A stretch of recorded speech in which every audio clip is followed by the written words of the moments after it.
మిత్రులందరికీ నమస్కారం. నేను మీ సంపత్ నాయక్ని, జనసేన విద్యార్థి విభాగ రాష్ట్ర అధ్యక్షుని, ఉస్మానియా జేఏసీ ప్రెసిడెంట్ని.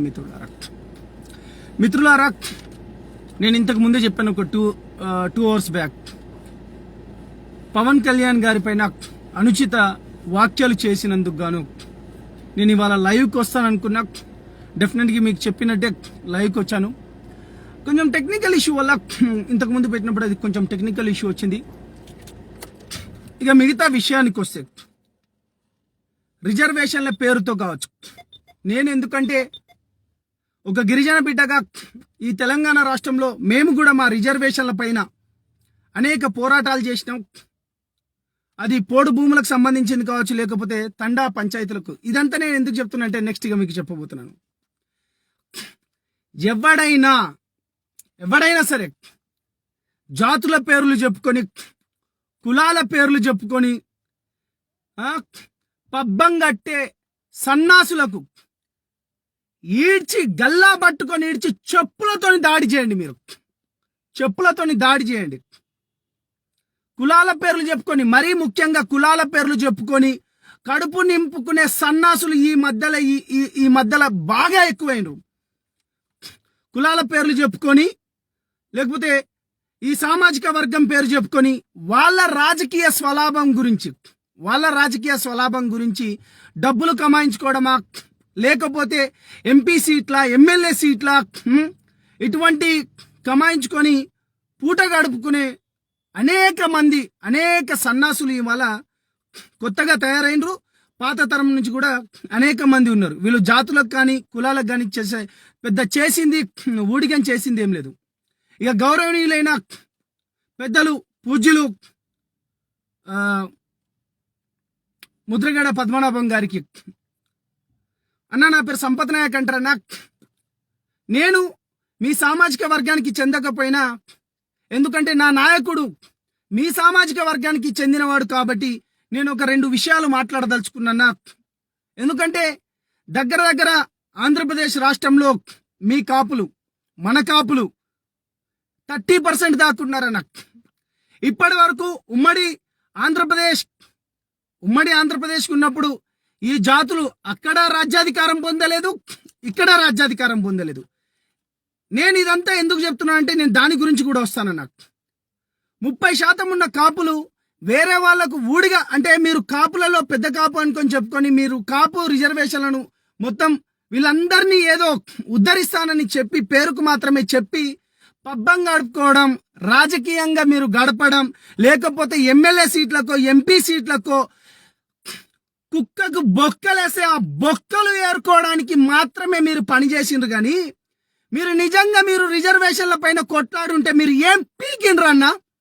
మీరు ఏం పీకిండ్రు? మేమేం పీకినామో మేము చెప్తాం. ఇవాళ ఈ తెలంగాణ రాష్ట్రంలో గిరిజనం 10% ఉన్నాం. బరాబర్గా చెప్తున్నాం. ఇది పాత తరం కాదన్నా, కొత్త తరం. ఆ కొత్త తరం ఉన్నది కాబట్టి పాత తరం వాళ్ళు మా నాయకులను పాతర పెట్టి, కొత్త తరం మేమందరం ప్రతిసారి ప్రగతి భవన్ ముట్టడి చేసినామన్నా. రిజర్వేషన్, లంబాడి రిజర్వేషన్ సాధించుకున్నాం. ముద్రగడ పద్మనాభం గారు, లంబాడి రిజర్వేషన్ సాధించుకున్నాం మేము. 6% నుంచి 10%. తండాలను గ్రామ పంచాయతీలను చేసుకున్నాం. ఇది మాకు రిజర్వేషన్, మా జాతి పైన ఉన్న కమిట్మెంట్. ఇవాళ పోడు భూముల పైన కొట్లాడి మా యావత్ గిరిజన సమాజం పైన మేము కొట్లాడి వాళ్ళ తరపున నిలబడి మేము కొట్లాడుకున్నాం. మిస్టర్ ముద్రగడ పద్మనాభం చెంచాలగిరి కాదు, ఇది పాత రోజులు, పాత తరం కాదు. ఏం చేసినవయ్యా నువ్వు? లెటర్ ఇచ్చినవా? లవ్ లెటరా, లివ్ లెటరా నువ్వు ఇచ్చినాయి? ఏం పీకుడు మాట ఏదో మాట్లాడుతున్నావు గట్టిగా మా అధ్యక్షుని పైన, పవన్ కళ్యాణ్ గారి పైన. అరే, ఆ రాష్ట్రంలో మీ సామాజిక వర్గానికి సంబంధించిన ఆడపిల్లల పైన దాడులు జరుగుతూ మాట్లాడని సన్నాసివి నువ్వు.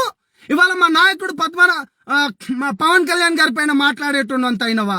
నీకు నిజంగా చిత్తశుద్ధి ఉంటే, నీకు నిజంగా ఆ సామాజిక వర్గం పైన ప్రేమ ఉంటే, నీకు నిజంగా కాపుల పక్షాన నువ్వు నిలబడాలనుకుంటే, నిజంగా నీ కాపులను రాజ్యాధికారం వైపు నువ్వు నడిపించాలనుకుంటే రా. నువ్వు రెచ్చగొట్టి మాటలు చెప్పి ఏంది ఇంతకు ముందు గతంలో కూడా ఏం చేసినావు తెలియదా? ఏం చేసినావు? కాపులు నా కాపులు రావద్దు అని నీ ఇంటికి బోర్డు రాసుకునేటోనివి నువ్వేం మాట్లాడతావా కాపుల పక్షాన? నువ్వేం నిలబడతావా కాపుల పక్షాన? నువ్వు నిలబడేటోనివా? మేము నీకు నిజంగా ఉద్యమాలు చెయ్యడం చేత కాకపోతే రా, ఉస్మానియా యూనివర్సిటీకి రా, రూమ్ నెంబర్ 72కి రా, నీకు ఉద్యమాలు నేర్పిస్తాం. కేవలం జాతులను అడ్డు పెట్టుకొని పబ్బం గడుపుకోవడానికి కాపు ఉద్యమం పేరుతో డబ్బులు వసూలు చేసుకొని, నేనంటలేని ఈ మాట, అనేక మంది కాపులు చెప్తున్నారు. కాపుల పేరు చెప్పుకొని కాపులను ఊడిగం చేసుకుంటా కొంతమంది చెంచాగాలను పక్కన పెట్టి నీ డూడు బసమన్నను అవి చెప్పేటి ఎవరు నమ్మరు. పద్మనాభం గారు, కొత్త తరం వచ్చింది, యువగలం వచ్చింది, యువశక్తి వచ్చింది. అరే 25 ఏళ్ళోడే ఒక జిల్లాకు కలెక్టర్ అయి, 25 ఏళ్ళోడే ఒక ఐపీఎస్ అయి ఒక జిల్లాను మొత్తం శాసిస్తా అంటే మీ పాత రజం తెల్ల దోతిలు కట్టుకొని వెనుక భజనగాలను పెట్టుకునే రోజులు పోయినాయి. పవన్ కళ్యాణ్ లాంటి నాయకుడు రావాలి. నేను అందుకనే చెప్తున్నా, ప్రతిసారి ఎందుకు చెప్తానంటే ఇంత పెద్ద తెలంగాణ ఉద్యమంలో పోరాడి కొట్లాడి కూడా ఇక్కడున్న పార్టీలకు నేను ఎందుకు పోలే అంటే, నీతి న్యాయం ధర్మం అనే ఒక వ్యక్తి మీ దాంట్లో పుట్టినందుకు మీరు సంతోషపడండి సన్నాసులారా. మీ దాంట్లో ఎప్పుడైనా ప్రభుత్వం గురించి ఎప్పుడైనా మాట్లాడినావా? వ్యతిరేకంగా ఎప్పుడైనా మాట్లాడినావా? అక్కడ ఏ రకమైన దాడులు జరుగుతున్నాయో నీకు తెలుసా? ఆడపిల్లల్ని నేను ఇంతకు ముందే మాట్లాడినా, ఆంధ్రప్రదేశ్ రాయలసీమ కర్నూలు ప్రాంతంలో తన భర్త ఉండంగా తీసుకుపోయి మానభంగం చేసిండ్రు కాబోయ్. అది ఎప్పుడు నువ్వు ఎప్పుడైనా మాట్లాడినరా? అది ఎప్పుడు మనం మాట్లాడడం? మంచి చేయడానికి ఒకడు వస్తే వాడిపైన మనం బురద చల్లడానికే ఉంటాం తప్పిస్తే గాని, ఇవాళ తన జీవితాన్ని సర్వస్వం పక్కన పెట్టి ఇవాళ ప్రజల గురించి పోరాడుతున్న పవన్ కళ్యాణ్ ఏమంటావు? తాట తీస్తా, రాకుతా, కొడతా బరాబర్ అంటారు భయ్. ఎందుకనరు? మా తెలంగాణ ఇంకా అక్కడైతే పాప నాయకుడు అక్కడున్న అంటే ప్రజాస్వామ్యం పైన మంచిగా ఉన్నారు కాబట్టి మా దగ్గర మేము గిట్లనం తొక్కుతాం, పండబెట్టి నారదీస్తామంటాం, మేము అట్నే తీస్తాం.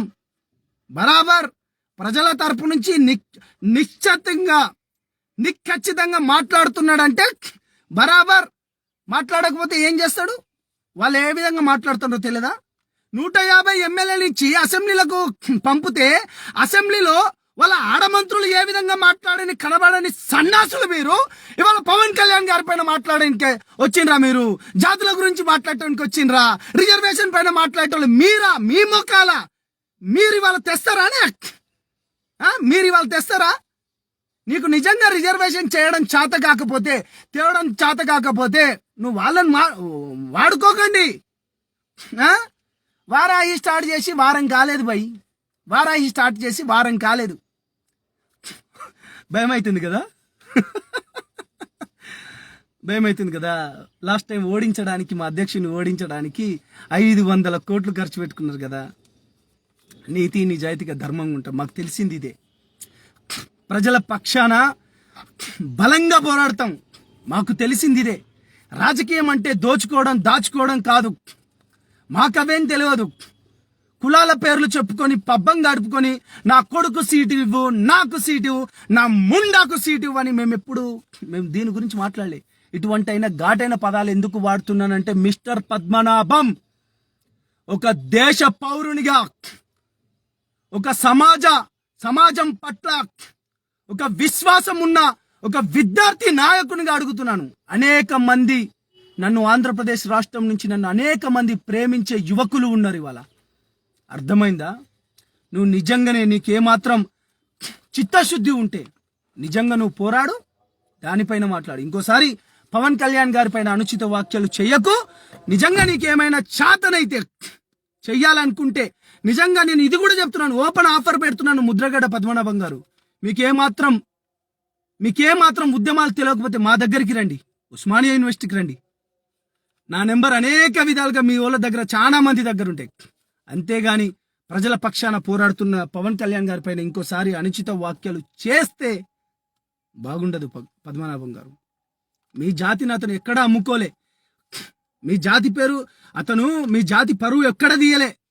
తను సంపాదించిన కోట్ల సంపదను ప్రజలకు ఇస్తున్నాడండి.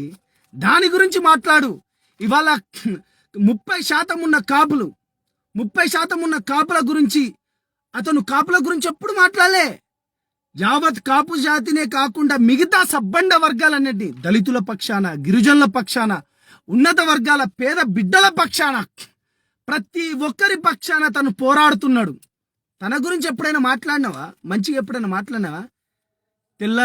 తెల్ల మీసాలు వచ్చినంత మాత్రాన, తెల్ల దోతిలు కట్టుకున్నంత మాత్రాన మీరు మా యువకుల పట్ల మీరేదో పెద్దన్న పాత్ర పోషించినంత మాత్రాన మీరు మాకు పెద్ద అయిపోరు. మేమేమైతే కోరుకుంటున్నామో, మా యువకులు మేమైతే కోరుకుంటున్నామో, మేమేదైతే నష్టపోతున్నామో, మాకేం కావాలో మా తరపు నుంచి ఎప్పుడైతే పోరాడితే అప్పుడు నువ్వు పెద్దను అవుతావు. కేవలం కాపుల పక్షాన నువ్వేదో మాట్లాడుకొని తెల్లదోచి పంచాన కట్టుకున్నంత మాత్రం నువ్వు పెద్దోనివి కావు. నేను మళ్ళీ చెప్తున్నా, పిచ్చి పిచ్చి మాటలు బంజాయి, ముసలోని అవుతున్నావు. ఏమైనా నువ్వు పక్కన కూర్చో, తమాషాలు చేయకు. పద్మనాభం గారు, ముద్రగడ పద్మనాభం గారు, లవ్ లెటర్ రాయడం బంద్ చేయండి అని తెలియజేసుకుంటూ, మిత్రులారా, నేను మీ పక్షాన పోరాటోని, ప్రజల పక్షాన పోరాటోని, మీ గొంతుకై ఉండేటోని బరాబర్ చెప్తున్నాం. సమాజంలో ఎక్కడైనా అవినీతి జరిగినా, సమాజం పైన మంచి ఎవరు చేసినా గాని మంచి అని చెప్పాలి, చెడును చెడు అని చెప్పాలి. ఒకవేళ మనం ఇది చెయ్యకపోతే కుహానా మేధావులు ఎక్కువైపోతారు. వాడు ఆడిందే ఆట, వాడు పాడిందే పాట అయిపోతుంది.